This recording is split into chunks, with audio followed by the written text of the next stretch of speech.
आत्या आज काय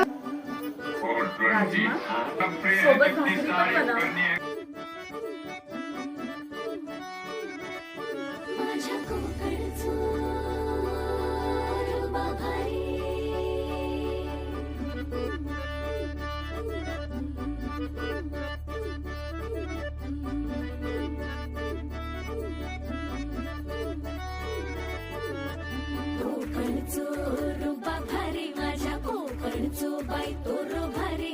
दिसते भारी गणपतीची स्वारी आला धादिस मामाच्या घरी मालवण चिपळूण सावंतवाडी माझ्या कोकण गावांचो दिमाग भारी दिसते भारी गणपतीची स्वारी माझ्या कोकणा वाटे तुम्ही वलवा गाडी